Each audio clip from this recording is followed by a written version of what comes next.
Since late 1954, the Lockheed C-130 Hercules has been an iconic workhorse for many air forces around the world and probably the most recognised military transport aircraft of the 20th century. It has served the RAAF for over 6 decades, and No. 37 Squadron continue to operate C-130J 30s to fulfil their role of medium tactical airlift in Australia and overseas.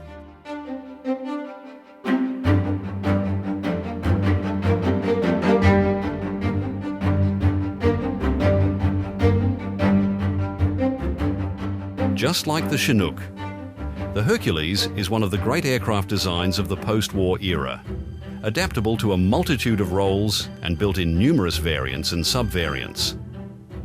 It has been in continuous production since the mid-1950s, with over 2,500 having been built by 2015. The aircraft serves 67 nations. Prior to the Hercules, the RAAF relied primarily on the Douglas C-47 Dakota for transport tasks after World War II. With the introduction of the C-130A, the RAAF had nearly 4 times the payload, twice the speed and range, and 3 times the troop carrying capacity of the Dakota. The Hercules was a revolution in military transport capability, which Australia embraced as the first export customer for Lockheed. 12 C-130As were delivered between December 1958 and March 1959 to No. 36 Squadron in Richmond, New South Wales. They were quickly employed by the Squadron, and by 1965 there was a demand for more. The Vietnam War and commitments in Southeast Asia, as well as at home, demanded more transport capability. So 12 C-130Es were ordered for No. 37 Squadron in February 1965, with deliveries over the following 2 years. They played a strategic air transport role, including in Vietnam, along with 36 Squadron.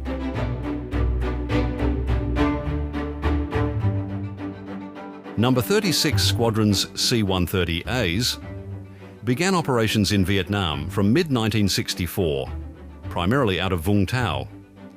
Cargo transport and operations were also conducted to Phan Rang, Bien Hoa, and Tan Son Nhut. In the first 18 months of operation into Phan Rang, the base's air movement section handled over 907 tons of freight and 3,600 passengers.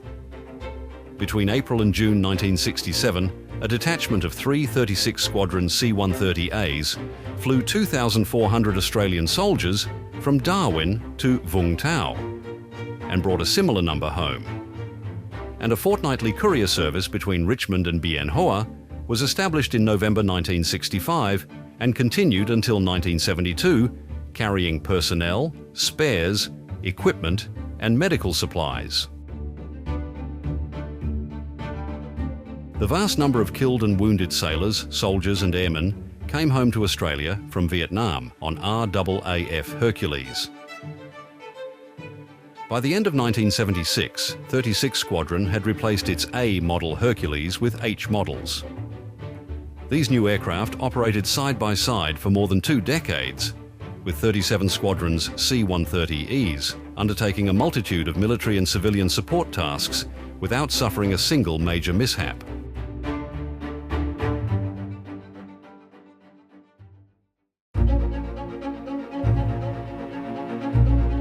This Australian Hercules fleet has played a significant role in supporting civilian operations.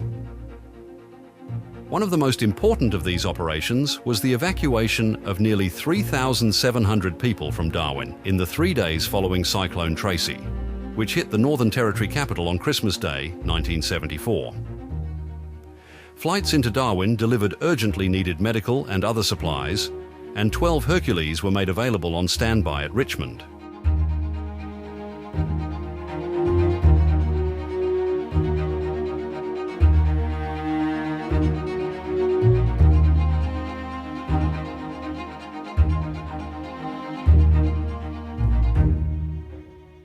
There was also the Australian domestic airline pilots dispute from August 1989 and into 1990 that threw Australia's commercial airline industry into chaos. The RAAF was directed by government to assist, and a number of Hercules from both squadrons provided some relief for Australian air travel. During the crisis, the Air Force had logged 6,524 flying hours, ferrying 172,287 passengers all over Australia, the vast majority in the Hercules. Despite the comparatively noisy and uncomfortable aircraft, many passengers regarded the flights as an exciting adventure.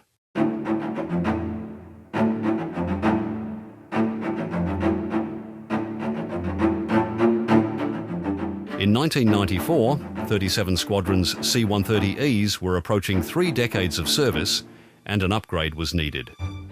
The Lockheed's proposed C-130J Super Hercules, with new engines and propellers, 2-crew glass cockpit and upgraded systems, was the preferred choice. 12 of the stretched 30 variant were ordered in December 1995.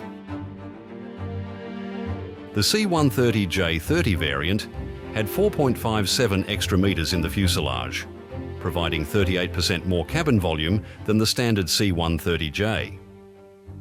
Due to development problems, delivery of the new aircraft was almost 2 years late. They began arriving in September 1999 and into 2000. There were delays in bringing the C-130Js up to full operational capability due to them being delivered with an interim avionics and hardware suite. An upgraded but still interim standard was introduced in 2001, but it wasn't until a year later that full mission capability was achieved.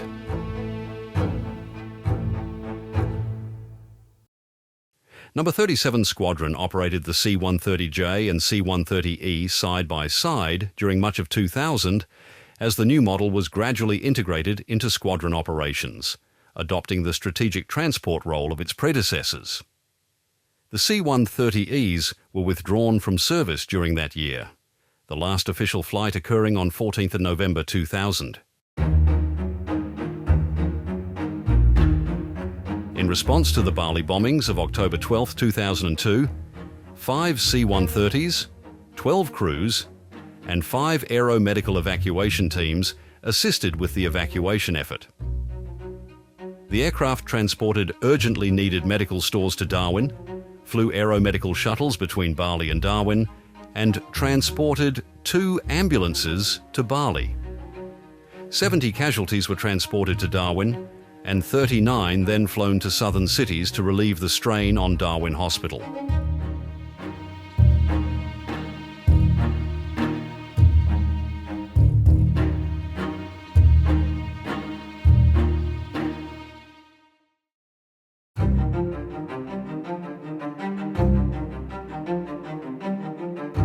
On Boxing Day 2004, there was a massive tsunami which struck Sumatra, and 4 C-130s were assigned to Operation Sumatra Assist and deployed initially to Medan, Indonesia and Butterworth, Malaysia. The aircraft supported airlifts from major ports such as Jakarta, Medan and Butterworth into Banda Aceh Airport. The C-130s accounted for most of the air transport of 1,200 tons of stores, evacuation of 70 aeromedical patients from Banda Aceh, and the relocation of 2,500 Indonesian military personnel.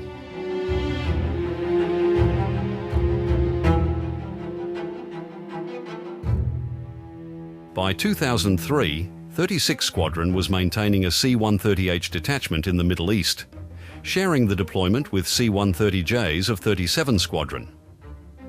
The RAAF's airlift group was worked to the limit due to Australia's commitments in Afghanistan, Iraq, East Timor and elsewhere. Additional capacity was urgently needed, and the Australian Defence Force would charter aircraft such as the Antonov AN-124, Ilyushin IL-76 and Boeing 747 to fill the gap. The aging C-130H fleet was suffering serviceability and therefore availability issues.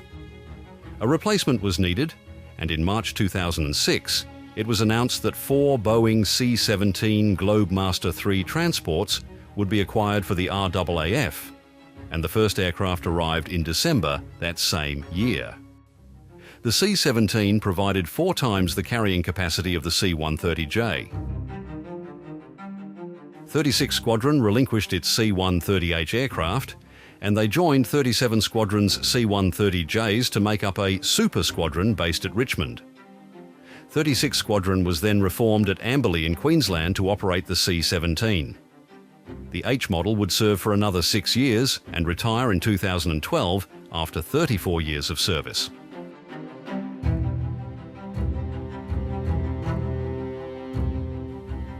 The Middle East deployment had meanwhile become an all C-130J operation from 2008. From 2014, 37 Squadron's C-130Js began to develop a more tactical role, which included the ability to operate into unlit and unsealed runways in low ambient light conditions, night visual formation flying, and an expanded airdrop capability. Since then, 37 Squadron has continued to support the Middle East deployment, as well as responding to calls for humanitarian aid throughout the region. The C-130J fleet has now been operating for 25 years. There is the possibility more C-130s will be ordered, but there's also increased competition from several newer designs. Regardless of what aircraft might replace the Hercules, it has been the RAAF's longest-serving aircraft type, an amazing achievement and an incredible aircraft design.